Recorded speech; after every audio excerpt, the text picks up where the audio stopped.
السلام عليكم ورحمة الله وبركاته. نحمده ونصلي على رسوله الكريم، أما بعد، فأعوذ بالله من الشيطان الرجيم. بسم الله الرحمن الرحيم. يا أيها الذين آمنوا كتب عليكم الصيام كما كتب على الذين من قبلكم لعلكم تتقون. سورہ بقرہ آیت نمبر 183. محترم صدر جلسہ، مہمانان اعظام، مشفق و مربی اساتذہ اکرام اور میرے عزیز بھائیوں، آج میں آپ حضرات کے سامنے رمضان المبارک کی فرضیت پر کچھ لب کشائی کرنا چاہتا ہوں.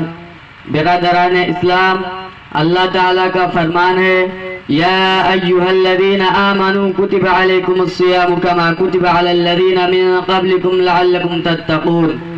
اے ایمان والو، تم پر روزہ کا رکھنا فرض کیا گیا ہے جس طرح تم سے پہلے لوگوں پر فرض کیا گیا تھا، تاکہ تم تقوی اختیار کر لو. اللہ تعالیٰ کا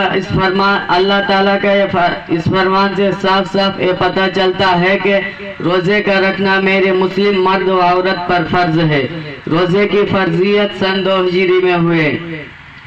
اس کی فرضیت سے متعلق حدیث نبویہ ملاحظہ ہو. حضرت عبداللہ بن عمر رضی اللہ عنہ کہتے ہیں کہ رسول صلی اللہ علیہ وسلم نے فرمایا، بنی الاسلام علی 5 شہادت ان لا الہ الا اللہ وان محمد عبدہ ورسولہ واقام الصلاة وایتاء الزکاة والحج وصوم رمضان. اسلام کی بنیاد 5 چیزوں پر رکھی گئی ہے.